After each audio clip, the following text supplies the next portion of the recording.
Hey guys, how's it going? Today we got another unboxing for you. This is the Toshiba G910, and this is a smartphone that came out in 2008, so it's a long time ago. So this is the original box, but it's not in the original wrapping because, you know, this device is obviously old. Let's take a look. First of all, this device runs Windows Mobile Professional, Windows Mobile 6 Professional. So this is the CD it came with. Remember ActiveSync? All those old software from back in the day. That's what it came with. And have a manual here and a nice, a bigger manual, I think. This might be the warranty or something like that. So yeah, it's a manual here, and this is in Italian because this is the Italian version. I don't have the English version, unfortunately. This is the charger for it, and I'll have to get an adapter for the US plug. Also comes with what's this, the headphones, which are probably a very crappy set of headphones, and a clip to clip to your yeah, it looks like it does charge it, huh? Interesting. So this clip is for charging or something? I'm not sure quite what that is. This cable is a standard, it's a mini USB cable because devices used mini USB to charge back then. Then there's it looks like a back cover. I think this looks like a back cover or something like that. Some faux leather back cover. It's not leather, it's just the texture is made to look like leather. Yeah, but it's actually plastic. Here's the phone itself. So this is the Toshiba G910. Oh, this is the back cover, okay. So it has a removable battery because most phones came with removable batteries back then. The iPhone did not, of course, and that kind of started a bad trend, in my opinion, of not having removable batteries anymore. So let's go over the specs of the phone and what it has. First of all, you can see that the outer display here, the outer cover here, it has like a calculator type of display. It's really tiny and small, but it's there. It's probably for caller ID and stuff like that. It has a call and hang up button, so you can actually just call people like this. It looks kind of weird, right? But you can call people like this. Has a navigational pad here. Not really sure what that's for and why it's doing what it's doing on the front of this phone. 2 megapixel camera at the back, autofocus. Not the best probably, because even at the time, even in 2008, there were devices like the Nokia, you know, Nokia N95, right? And devices like that, which had a better camera than this. They had like 5 megapixel cameras. So yeah, some phone makers like Nokia were making better cameras back then. So 2 megapixel isn't too special. Let's look at some of the parts of this device here. This is, what is this?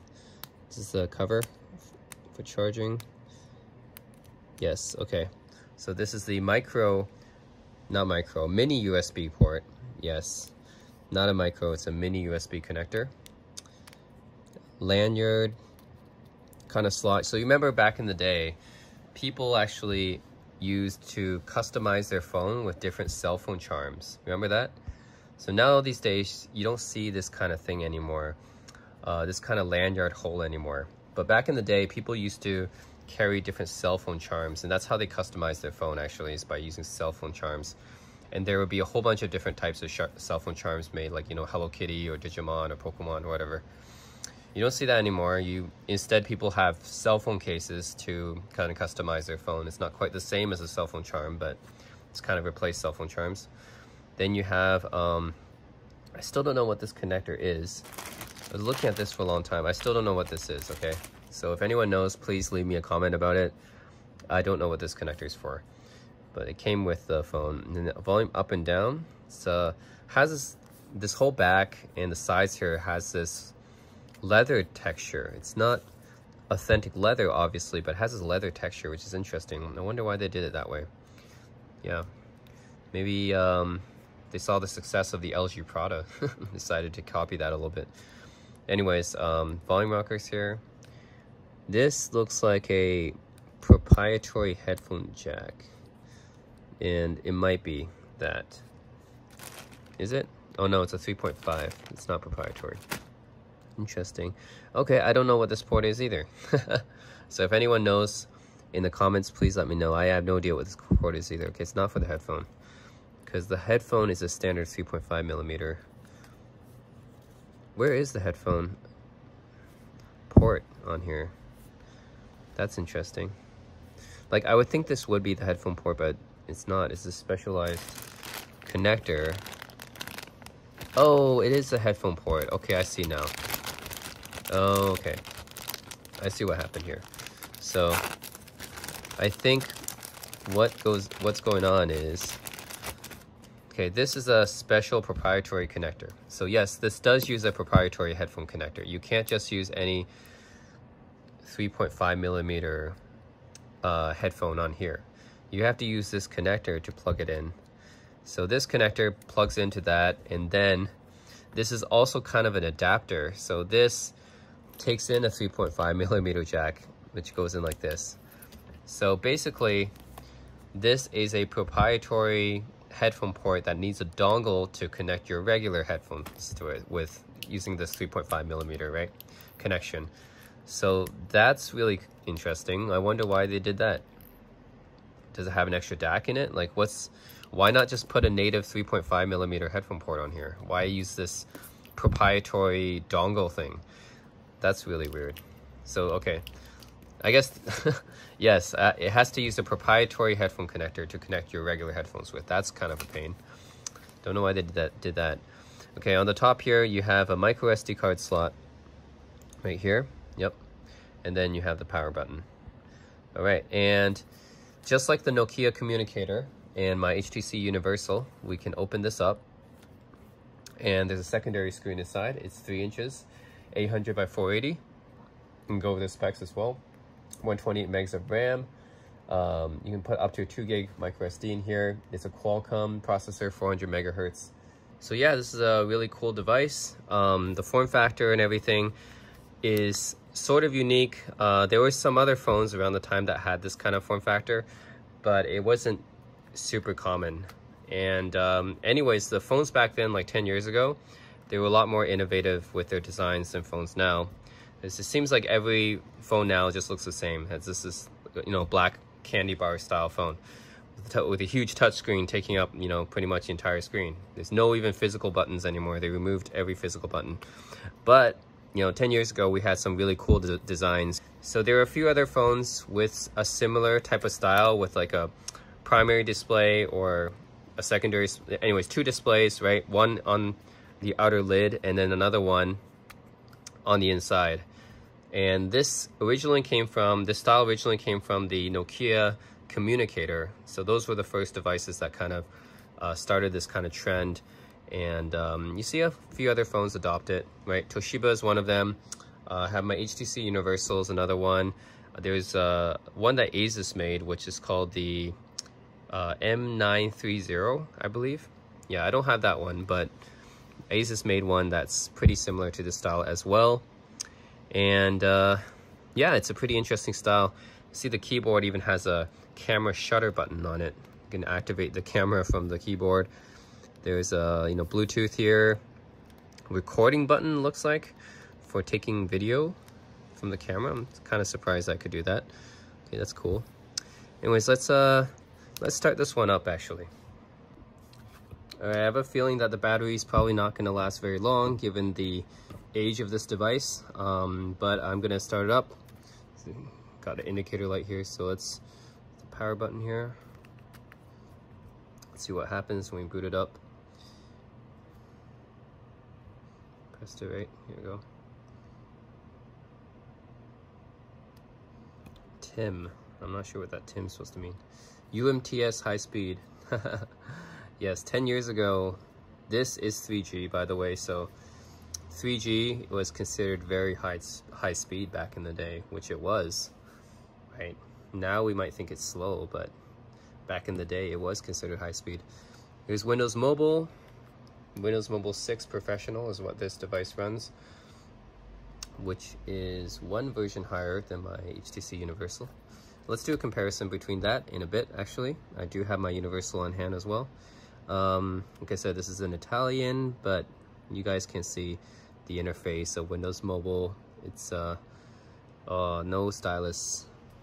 They don't give us a stylus, right? So yeah, we're just gonna have to press hard on the screen using our fingernails because it's a resistive touchscreen like other touchscreen phones back then. But yeah, you can basically see what this is about. You got the SMS, you got Outlook, you got Gmail, MMS, Office Mobile. I think you get Word to Go and Excel to Go, right? Come on.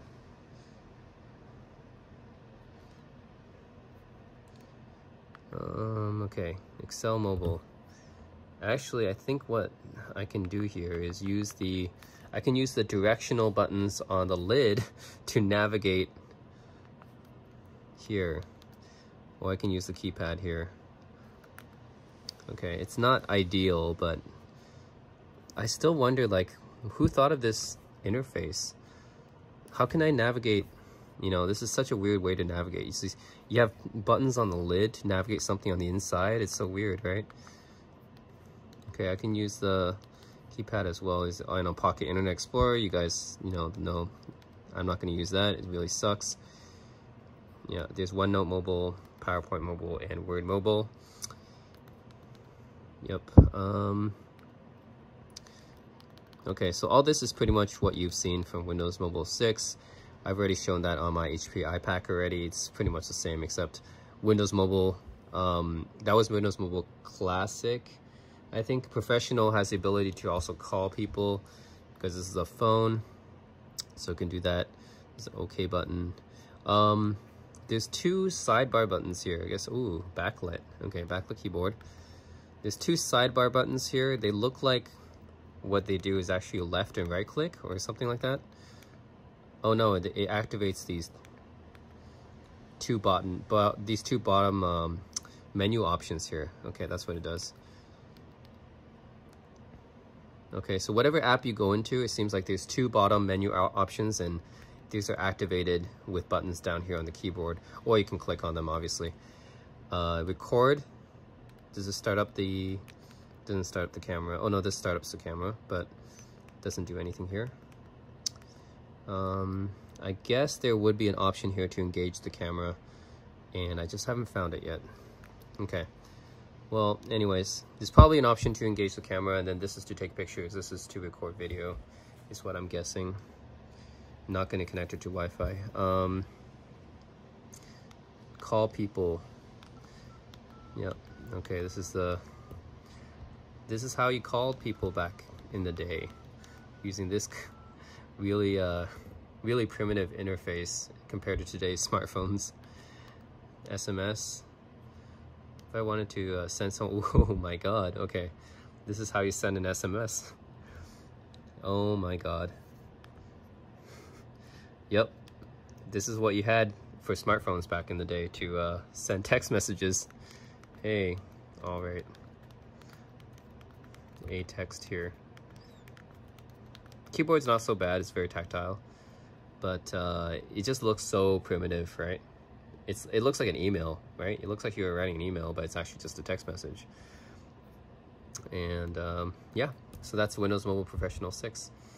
That is the Toshiba Protege, which this name, if for some of you, who are into laptops and stuff like that, is usually used for their line of business laptops. So Toshiba makes a line of business laptops called the Protege. They also have the Tecra line. So I'm kind of surprised they use this name for the smartphone as well. So I guess what they want is they want their business users to also have some name recognition for their phone, I guess. That's why they stuck the name Protege on it, because usually they use this name for their business laptops. But yeah, the Toshiba Protege G910. When I first saw the name, I was like, "This is a laptop. This is going to be a laptop, right?" So no, it turns out to be a phone. Surprisingly, the only phone that I know of that Toshiba made. I don't know any other phone they made. Okay, one other thing I want to show you guys is the shortcut icons on the side that you see here. So they're actually used for navigating to different apps, and if they function similar to the way that a lot of these devices, they have it usually on the keyboard, like the Nokia E90 or the HTC Universal. They have these shortcut icons on the keyboard, but with the Toshiba, it's actually on the side here, and they're touch sensitive, and you actually have to press them pretty hard, I think. Yeah, so this one I think is contactless, right? And this one is email. Okay, it takes a while, yep, but it gets to email. This one is the web. Yep, so you have Internet Explorer Mobile, and I don't know how well you can even see these icons. Calendar right here. Yep, and it's a little bit slow. I think, come on. Okay. Yeah, I don't like these shortcut icons at all. I'd rather prefer them on the keyboard. You know, there's this big space on the keyboard they could have put them, right? Look, there's a bunch of buttons you could have put here, right? Hardware buttons, you could have put them on the keyboard. Instead, they have these touch-sensitive icons. It's really kind of annoying because you got to press them hard. Okay, this is a to-do list, I think. This one, what is it, active sync? Or, oh no, it's just to go back. Okay. I don't know why they put the back button there. Okay. And then this is the folder, so it's a file explorer, I guess. So it's file explorer, and then this is the media player. Come on, media player. Okay, here we go, Windows Media Player. All right, yeah. I don't know why they put them on here, but okay. Anyways, guys, yep, that's the Toshiba Protege G910. There we go. And yeah, after you put it down, it displays the time briefly, and then it just goes off like that. So I guess that's what this secondary display is for up here. It's very limited functionality, but you know, at least it's there. Can't end without showing the good old HTC Universal, the iMate Jazz Jar, which I have done a video on before.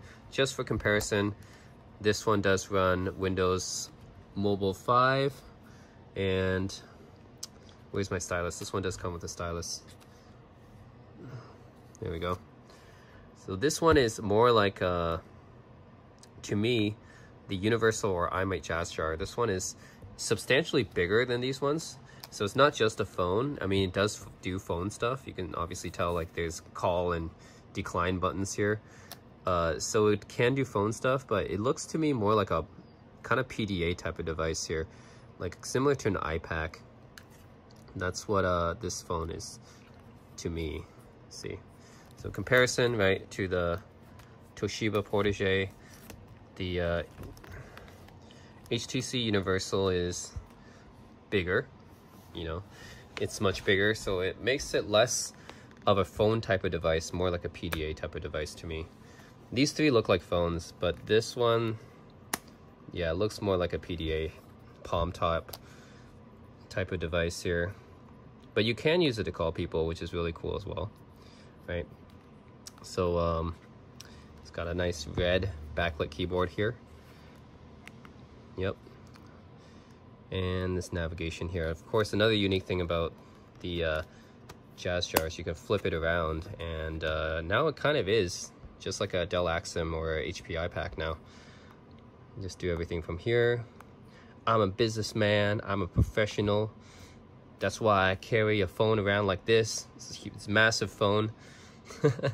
I can do my PDA stuff, my PIM stuff with. I gotta look at my calendar because I'm so busy. Gotta make an appointment here. All right, jot me down for this appointment. Oh, who said there wasn't a... I'm not gonna use no software keyboard, I'm gonna use a physical keyboard. Okay, there's a subject. Okay, dinner with myself. All right, that's my little date I put in here, and just remind me to have dinner with myself here. Notes. Wear a fedora. Okay. Yep. The keyboard here is the best out of these phones, I guess. And that makes sense because this is the biggest device and has the biggest keyboard. So the keyboard is also the easiest to use for me. It's the most comfortable, very, very tactile, easy to type on. And yeah, it's pretty much a dedicated Internet Explorer button. Jesus. And start menu button, obviously. Internet Explorer Mobile. Wow, so awesome. And it's got these two buttons here, just like the LG and the Toshiba, where you can click the bottom menu buttons. I think this is a Windows Mobile thing, although LG doesn't run Windows Mobile, so maybe it's just a common thing for phones around the time. This interface, you know, looks very similar to the one I showed you on the Toshiba. Yeah, that's pretty much it. It's the HTC Universal. You guys have already seen this before in another video. But this one, I'd say, is definitely more of a PDA type of device due to its size. And actually, I kind of want to use these buttons on the side. It's like, and call you from here, or decline you from here using these shortcut buttons. Charges with a mini USB cable, and it's got a headphone jack here that's not proprietary, which is great. It's got volume rockers here. These switches, I think, is for the power button, for locking, camera. I'm not sure what that one does. Looks like it's a... What does this one do? It's just for notes, okay. Then it's got a 1.3 megapixel camera. Well, this one is actually the oldest out of all these. This one's from 2005, so that actually kind of makes sense because 1.3 megapixels, 2005, right? So it's got a video camera on the front, like the HTC Advantage, and this one, it's cool that they have video cameras on the front for business users to do video conferencing. Oh, it's got a power button here actually, which means this one is probably more of a volume. Oh, it's a volume switch. Okay, interesting. All right, it's got two volume rockers. This one is also one, I believe. Nope. Maybe I'm wrong. Maybe this is not anything. Okay, never mind. This is a volume rocker. The switch thing up here. And then the on buttons here. And then this is the SD, the full size SD card slot. Not a micro, full size, because that's how big this device is. Yep, that's pretty much it. The HTC Universal, which runs Windows Mobile 5. Doesn't look too different from Windows Mobile 6, which is what this one runs. Yeah. Very, very similar. And that's it, guys. You have the HTC Universal, which is the biggest device here, but also the oldest, with a really nice keyboard. And you have the Toshiba Protege G910, which is more smaller and more phone-like. And yeah, thanks for watching this comparison. And please leave me any comments that you might have.